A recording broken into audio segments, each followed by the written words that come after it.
Hey guys, in today's video, I just wanted to discuss how to maintain your natural curly hair, how to receive an overall healthy look, and how to start seeing growth retention.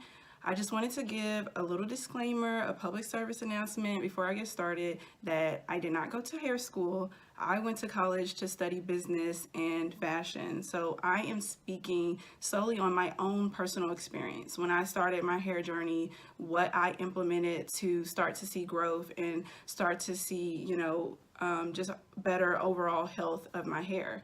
So I just wanted to, go ahead and start with that. But let's just get started and get right into the video. So my first tip would be to develop a hair regimen.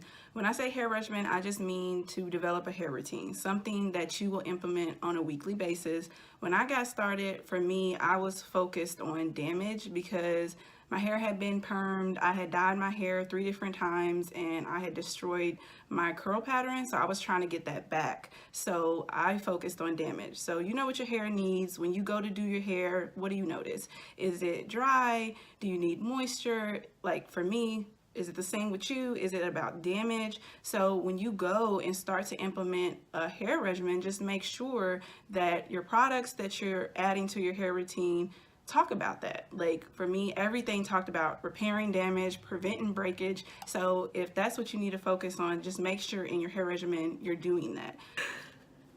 My hair regimen consists of co-washing, which allows me to detangle my hair. So I make sure that I have a good moisturizing conditioner that allows me to work the conditioner through my hair and relieve my hair of those tangles. I make sure to follow up with deep conditioning, and then I move on to style. For me, I love a good wash and go. If you're not about wash and goes and you're more of I want to twist out, or you enjoy a good braid out, just make sure that whatever you decide to do with your styling, that you start with a good base, which is a good leave-in conditioner that's gonna, allow your hair to trap in that moisture and then prepare your hair for your styler. So just make sure that you follow a regimen each week. My next tip would be, I just talked about it a little bit in the first tip, would be to never skip deep conditioning. Deep conditioning is that step in your hair regimen that is going to improve the overall health of your hair. It's the step that prevents breakage. It improves elasticity, and that's what you want, because that's going to give your hair that strength to grow and retain your length. Because yeah, your hair is always growing. It's always growing, but is it retaining the length? To do that, your hair needs to be strong. So if you're going in each week to make sure that you deep condition, it's providing that moisture that's going to allow your hair to thrive and to grow. So just make sure that you never skip deep conditioning when you're doing your hair regimens. In my previous videos, when I was doing a little bit of styling, I had a step where I deep conditioned and just had a little bit of a walkthrough. But if you're more interested in a detailed how-to deep conditioning that provides like how to deep condition, what's the process, how long should you be letting your deep conditioner sit in, and like what are some good products to start with, and let me know down in the comments, and I will definitely provide a video where I talk about nothing but deep conditioning. My next tip would be to protect your scalp. Make sure that your scalp is free of buildup. Make sure you're taking the time to daily moisturize your scalp, and that's just taking some oil and massaging your scalp, because as you do that, you're going to be increasing blood circulation to your scalp, and it's going to promote healthy hair, and it's going to promote that growth. So just make sure that you have a healthy scalp, because a healthy scalp is going to lead to healthy hair. My next tip would be to protect your ends. Make sure you're taking the time to keep your ends moisturized, because they are the oldest part of your hair strand. They are fragile and they're prone to breakage. But if you're taking the time to keep them moisturized, I would just recommend adding oil, like each time when you go to put your hair up, that you're making sure that you just add oil to the ends. When you deep condition, make sure to focus on the ends. Anytime that you're adding moisture back into your hair, make sure to focus on your ends, because if you protect them, it's going to allow the growth, it's going to allow your hair to remain its length, and you won't always see the breakage, or you won't always see, like, I don't see any progress, because I know when I first started, I felt like I wasn't getting any progress. Like, my hair just didn't seem to go anywhere. But once I took the time to focus on my ends and make sure that I oiled my ends on a consistent basis, then I started to see retention. So I've already went over 4 tips, and I think at this point I'm gonna start keeping count just so it keeps me focused and I'm not rambling. So tip number 5 would be to preserve your curls overnight. This just means each night when you go to bed to make sure that you're tying your hair up, putting your hair up. For me, I always put my hair in a pineapple and then tie it with a satin scarf.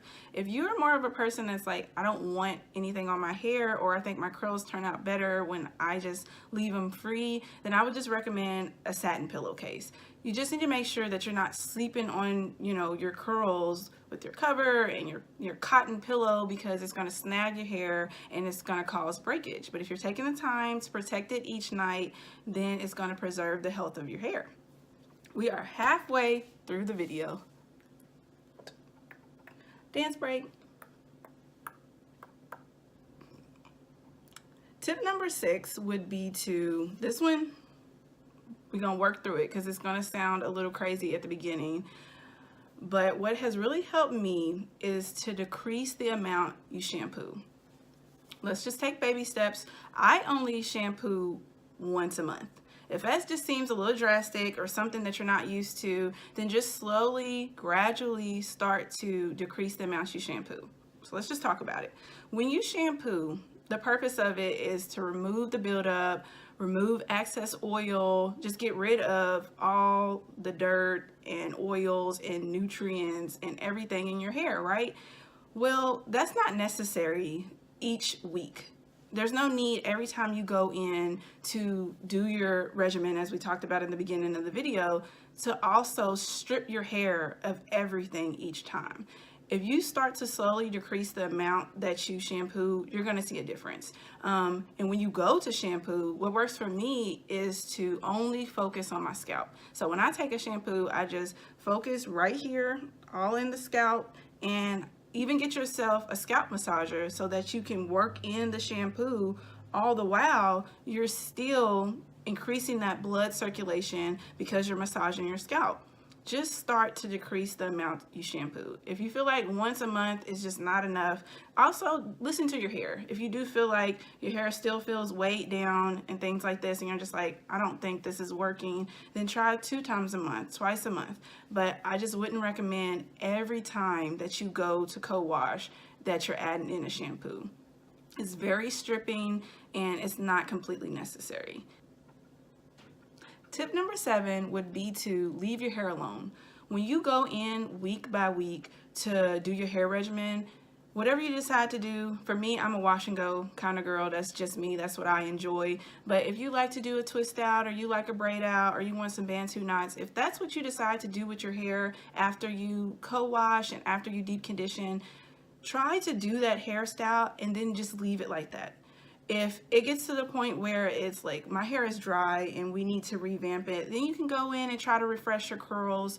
Or for me, I just put my hair up in a pineapple for like the next couple of days just to make it to that next time that I do my hair regimen, just so that I'm not constantly manipulating my hair. I'm not always touching my hair, because then it's going to be prone to breakage. If you can, just leave it alone.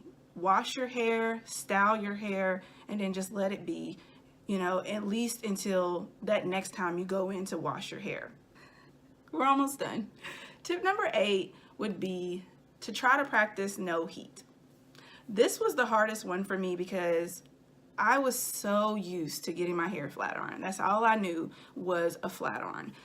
And I noticed that heat is very damaging to your hair. It's just, if you can avoid it, I would definitely recommend to avoid it.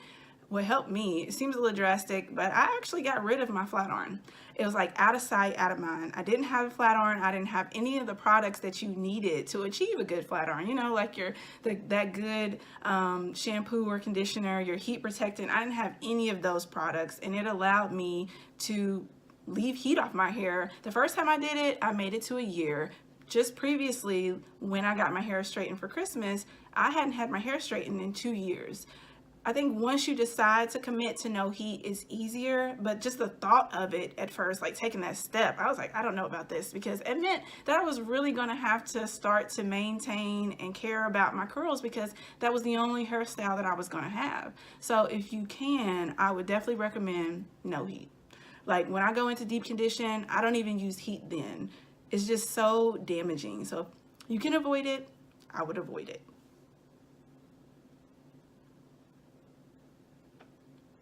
Tip number 9 would be,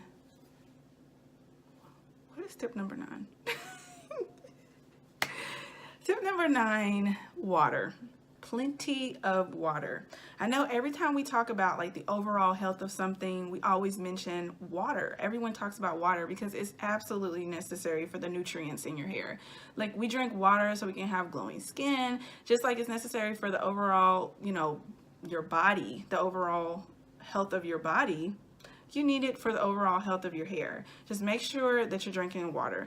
I know for me, I couldn't stand water, and it seems like grow up, like you know you need water, but it's easier said than done. So for me, I had to start looking for water bottles, because once I got a water bottle, it made it so much easier. It was something that I just carried around. I was like glued to my water bottle, and then it made me want to drink my water. So if you want to improve the overall health of your hair, I'd really recommend drinking your water. So we have come to the end of the video, finally, right? So tip number 10 would be to get your trims. Make sure that you are getting your hair trimmed. I think I noticed there's some type of rule book, like at a certain point in the year or a certain time frame that you should be getting your ends trimmed. It's important to get your ends trimmed, obviously, because if you're dealing with split ends and your hair is breaking off, then it's never going to grow. But you know what your hair needs, and you can look at it and tell if you need a good trim. Okay, I would recommend to get your trims as needed. Don't feel like, oh my gosh, it's been 3 months, I haven't got my ends trimmed, let me go get my ends trimmed. If it's not necessary, then don't worry about it. When you notice that your hair is breaking off, or you notice like the ends of your hair are struggling, it's probably time for a trim. So that's when you go get it as needed. This last thing that I want to talk about is not a tip, it's just something that has helped me, and that's patience. I know it's easier said than done, but definitely it's going to help you in the long run if you are patient about your hair journey, because it's a journey. It's going to take some time. Well, at least it did for me. It took some time for me to start seeing results. So instead of me being so focused on why isn't it growing, I started to focus on the process. I started to focus on loving doing my hair, focusing on learning everything I could about achieving that overall health of my hair that I wanted so bad. I focused on the hair regimen and what my hair needed, and then I started to see the growth. And when I started to fall in love with my curls and be patient and trust the process, I wasn't worried about the growth anymore. It just started to happen. So that concludes this video. I really hope that these tips are helpful to you in your hair journey. Make sure, if you're not already, to subscribe to my channel, and I'll see you guys in the next one. Conversation.